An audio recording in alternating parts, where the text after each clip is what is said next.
Jangan lupa subscribe YouTube channel Metro TV News dan jangan lupa nyalakan notifikasinya.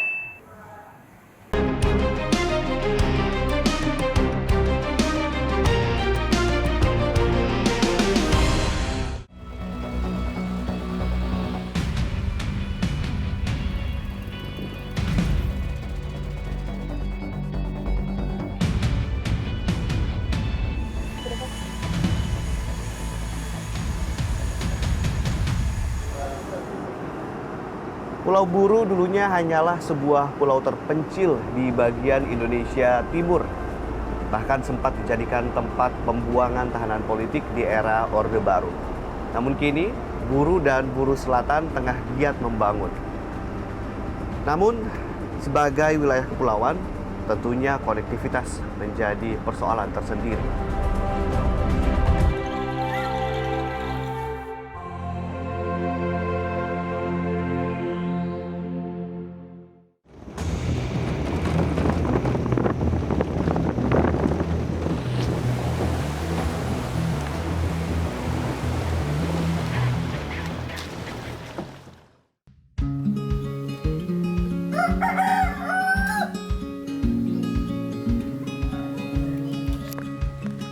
Ini desa Biloro ya Pak ya? Iya. Sekarang kan sudah ada Damri ini ya Pak ya, bus perintis. Itu menolong tidak sih Pak perekonomian masyarakat? Bus Damri ini, itu dia sangat membantu masyarakat sekali. Kan Damri kan dia beroperasi dari 2016 kemarin. 2016? Iya. Nah, sebelum Damri beroperasi itu tarif angkutnya itu 200.000. Dengan 200.000? Dengan hanya Damri beroperasi, ya karena tarif Damri kan 65.000 ke Namlea. 65.000? Iya, 65.000. Jadi dengan jalur yang sama, kalau pakai angkutan yang biasa, yang kecil, iya, itu 200.000. 200.000 iya, per satu orang. Satu orang. Nah kalau sebelumnya nih Pak, harga-harga seperti apa Pak? Kan dengan akses yang terputus seperti ini? Harganya, iya, itu dia sangat merosot sekali Pak.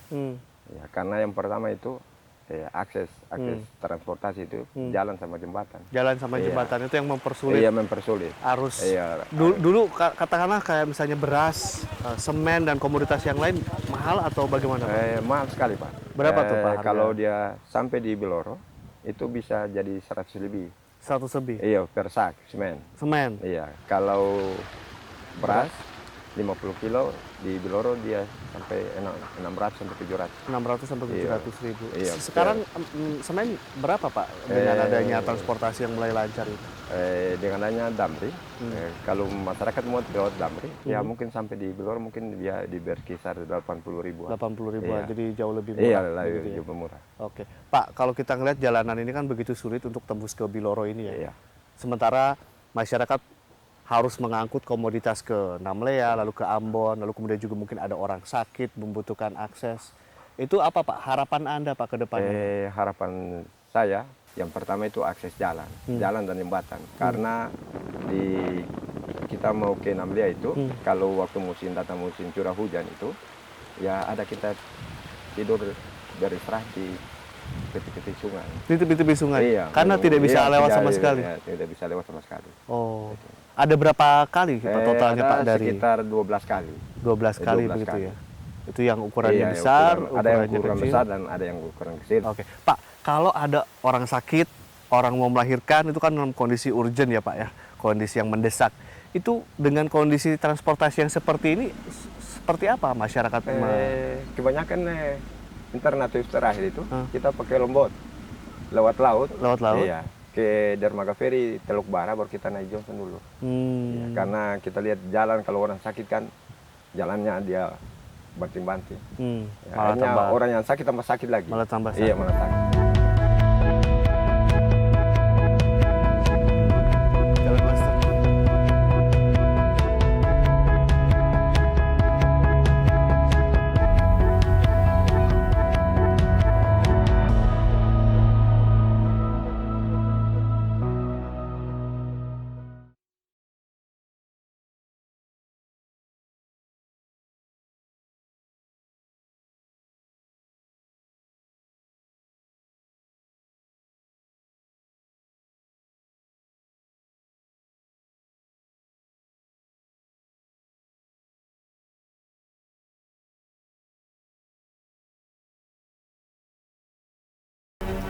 Saya sudah bersama dengan Pak Jarnawi Pakaya. Pak Jarnawi, ini lokasi apa nih Pak? Bisa dijelaskan? Ya, ini namanya Desa Waihotong.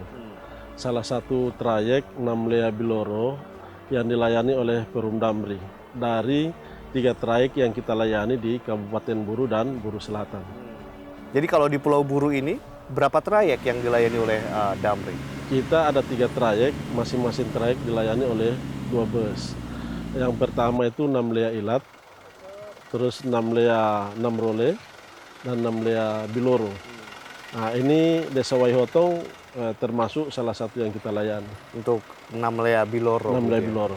Hambatannya Pak, kalau kita lihat kan ini trayeknya seperti ini nih. Hambatannya apa saja sih Pak yang dihadapi? Ya, sebenarnya ini hambatan bukan dari sekarang. Dari tahun 2016 sudah kita layani ini. Infrastruktur menjadi faktor utama. Jadi masyarakat itu sangat berharap untuk pelayanan kita lebih maksimal. Karena daerah ini sebenarnya hasil yang dia dapat itu dari coklat, dari kopra, itu sangat diharapkan untuk dijual di Namlea. Dan Damri diminta untuk rutin di situ. Nah, kita yang menjadi persoalan dan kendala di sini adalah masalah jalan yang kadang-kadang kalau cuaca ekstrim, hujan, itu kita tidak bisa lewat. Kadang kita nginap atau tidur di situ, kalau air surut, kira-kira setengah meter itu bisa kita lewat. Kalau dia air masih di atas 1 meter itu tidak bisa kita lewat, pasti tidur. Dalam satu trayek ada berapa armada Pak? Namlea Biloro misalnya, lalu Namlea Namrole, berapa armada Ya, masing-masing? jadi kalau untuk Namlea Biloro ini kita layani 2 bis. Jadi satu berangkat dari Namlea dan satu berangkat dari Biloro. Begitu juga Namrole dan Ilat, seperti itu. Ongkosnya Pak? Per penumpang 65.000. 65.000. Ya. Kalau tingkat penerimaan Pak dari masyarakat terhadap hadirnya Damri dan juga penugasan dari pemerintah ini apa Pak? Sebenarnya masyarakat ini berharap itu Damri jangan sampai putus, harus tetap melayani sehingga apa yang menjadi hasil tani dia ini, hasil kebun dia atau hasil laut itu bisa terangkut terus seperti itu sehingga cost dia itu tidak terlalu besar.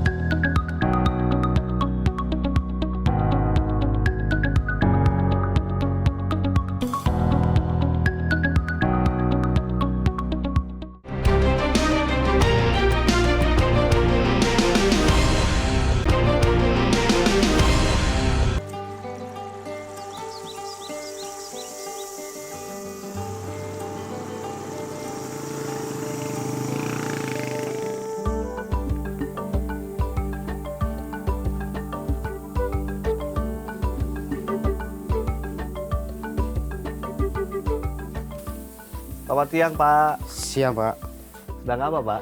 sedang masak daun minyak putih Pak. Pak, ini prosesnya bisa dijelaskan Pak dari awal Pak? Bisa ya Pak? Seperti apa tuh Pak? Sebelum dimasak dipetik dulu ya Pak, dipetik di gunung. Setelah itu dibawa pulang ke tempat masak. Ya maksimumnya kalau memang sudah maksimum masak ya dimasak di tempat masaknya Pak.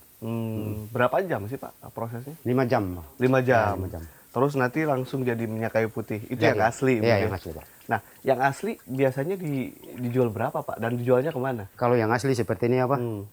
Ini ya 200.000 Pak. Ini 200.000. 200.000 yang temanya itu. Yang asli? Ya asli. Itu dijual biasanya ke mana tuh Pak? Ya seperti penumpang yang mau naik pesawat ya dibeli sama oleh-oleh ya.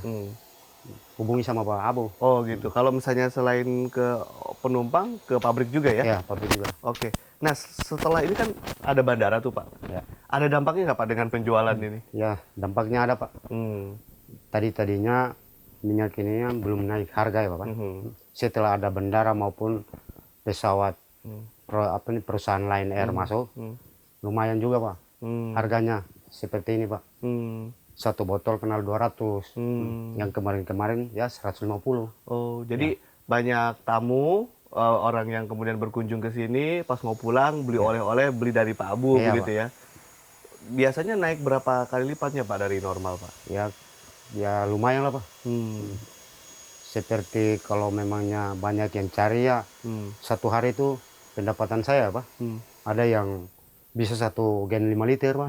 Ke depan Pak harapannya apa nih Pak? Harapannya ya minta-minta agar supaya bendaranya jalan dengan lancar, pesawat tambah lagi seperti tambah 2 flight atau maupun ya seterusnya, seperti 2 flight, 3 flight. Itu permintaan dari saya begitu. Tamu makin banyak, Makin banyak, berkunjung. makin tambah rezeki kita ya Pak. Beberapa kami yang terhormat, selamat datang dalam pesawat ATR-72 seri 600 Wings Air dengan nomor penerbangan IW1532 yang akan menerbangkan Anda menuju Namlea.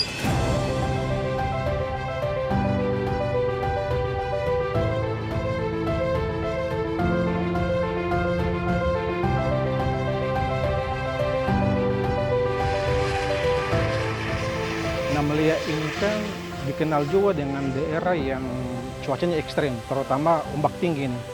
Jadi ketika dengan adanya warning biasanya dari BMKG itu kan otomatis peliharaan itu kan ditiadakan.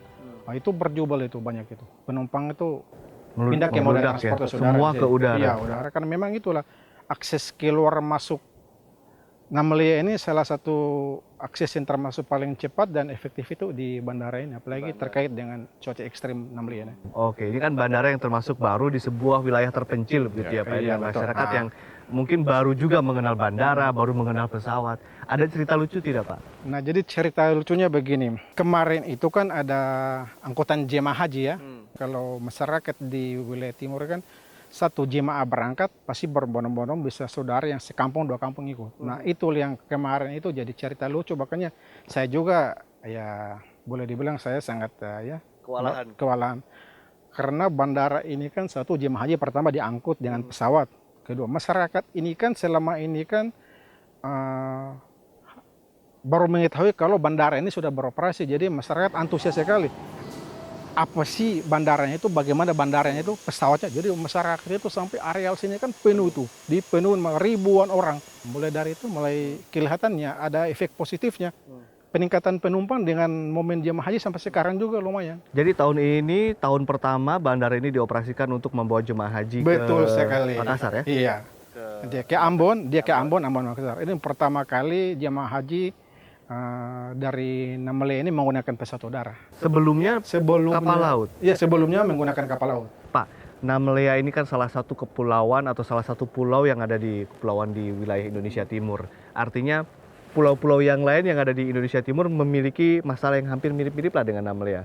Ini pembangunan infrastruktur, konektivitas itu seberapa membantunya sih Pak? Karena mulai dengan adanya infrastruktur transportasi khusus udara ini, salah satu yang paling dirasakan itu harga barang mulai terjangkau karena ada akses pedagang, pengusaha keluar masuk dari sisi waktu, sisi biaya juga teririt. Semakin ramaikah Namlea dibandingkan beberapa tahun yang lalu? Semakin ramai, bahkan dibanding dengan kabupaten-kabupaten otonom baru lain, Namlea luar biasa ramainya dengan kehadiran bandara maupun infrastruktur transportasi lain.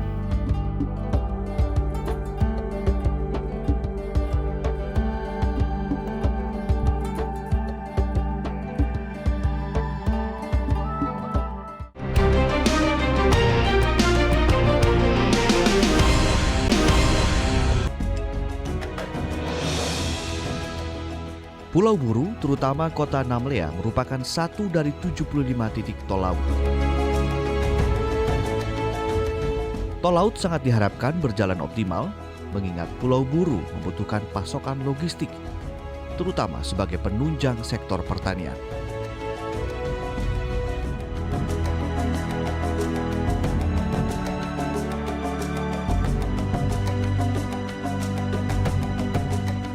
Bapak kalau melihat dampak dari tol laut terhadap usaha dari logistik pengiriman pupuk, lalu juga hasil bumi yang Bapak kelola di Namlea, seperti apa Pak dampak? Saya kira dampaknya sangat luar biasa signifikan ya.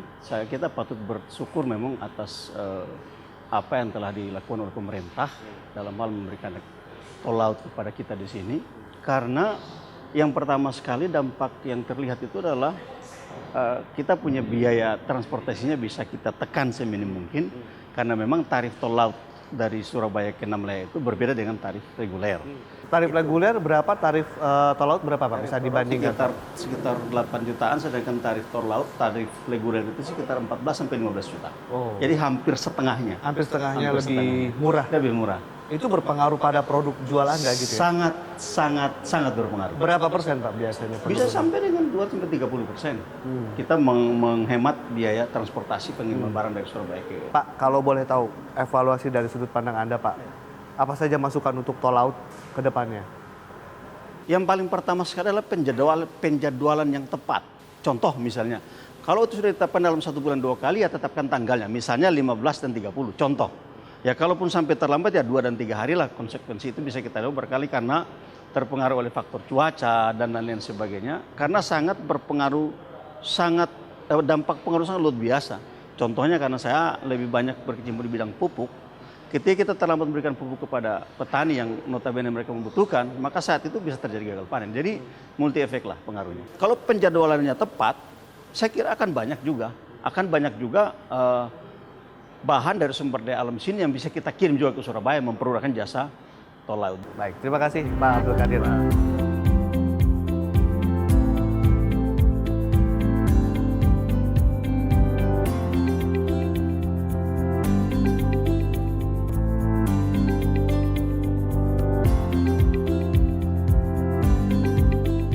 Secara keseluruhan nih Pak, evaluasi untuk penyelenggaraan tol laut ini apa saja Pak? Apa saja kekurangannya, apa saja hambatannya? Saya melihat ada segi kekurangan di dalam armada tol laut. Mulai tahun 2017, sebetulnya kita sudah hampir bisa mengontrol hampir keseluruhan distribusi barang yang diangkut oleh kapal-kapal tol laut. Tetapi pada tahun 2017 saat itu seluruh kapal kita subsidi dengan subsidi operasional kapal. Tetapi mulai tahun 2018 kita memulai 2 macam subsidi. Yang pertama subsidi operasional kapal, yang kedua dengan subsidi kontainer. Apa bedanya Pak? Ada perbedaan yang sangat signifikan. Untuk ketepatan waktu di dalam pendistribusian barang pada saat subsidi operasional kapal itu kita lebih bisa tepat waktu. Jadi prinsipnya tepat waktu dan teratur itu sudah dapat. Tetapi pada saat kita mengangkut barang distribusi tol laut dengan menggunakan barang subsidi kontainer atau menggunakan ruang muat kapal swasta, maka sering terjadi keterlambatan.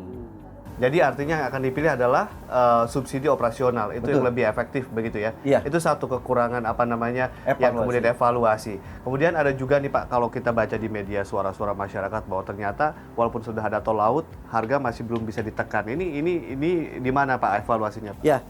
Jadi walaupun Kementerian Perhubungan itu memiliki tugas kan hanya membawa barang subsidi tol laut bird to bird dari satu pelabuhan menuju pelabuhan berikutnya. Tetapi masyarakat tentu tahu bahwa sebagian anggaran terbesar yang dialokasikan melalui armada. Sehingga pola pikir masyarakat bahwa termasuk dengan pendistribusian barang menuju end to end sampai ke tingkat pengguna dari pelabuhan sampai ke masyarakat gitu. Kadang masyarakat pasti mempertanyakan kepada Perhubungan Laut. Dalam hal ini Direktorat Lalu Lintas dan Angkutan Laut. Nah, sebetulnya harus terjadi koordinasi, sinkronisasi antara Kementerian Perhubungan dengan lembaga-lembaga terkait lainnya seperti betul seperti misalnya Kementerian Perdagangan. Di sana kita sebetulnya saling berkolaborasi bagaimana menciptakan lag atau yang saat ini menjadi tujuan utama kita adalah disparitas harga itu tercapai. Pak Hasan, selain masalah harga, ini juga ada catatan bahwa katanya nih dari timur ke barat justru kapalnya lebih kosong ketimbang dari barat ke timur. Ini juga jadi hambatan. Ini bagaimana Pak evaluasi? Benar. Jadi itu salah satu yang kita evaluasi program tol laut dengan subsidi kontainer atau ruang muat kapal. Saat ini hampir 60% kapal-kapal yang bergerak dari barat, baik itu dari Tanjung Perak menuju ke timur, Papua, Ambon, Maluku dan sekitarnya, itu menggunakan kapal-kapal swasta dan menggunakan pola subsidi kontainer kapal. Nah, pada saat pola subsidi kontainer kapal ini kita hanya memberikan biaya pada angkutan berangkatnya saja, angkutan baliknya tidak kita subsidi, sehingga muatan balik yang sebetulnya jumlahnya sangat banyak itu tidak tercatat. Artinya banyak logistik dari timur sebetulnya banyak yang dikirim ke barat. Iya. Bukan tidak ada. Bukan tidak ada, tetapi tidak tercatat karena di dalam pola subsidinya hanya mengakomodir untuk pola berangkatnya saja. Tapi pola kembalinya karena menggunakan subsidi kontainer mereka tidak memuat yang harusnya menjadi return cargo tol laut. Sebagai bangsa yang hidup di wilayah kepulauan, konektivitas menjadi sangat mahal harganya. Namun, pembangunan harus mampu menghampiri dan menyentuh rakyat yang terjauh dan terpencil sekalipun. Pembangunan harus menembus jarak, ruang, dan waktu. Ingat, kita harus mewujudkan keadilan bagi seluruh rakyat Indonesia.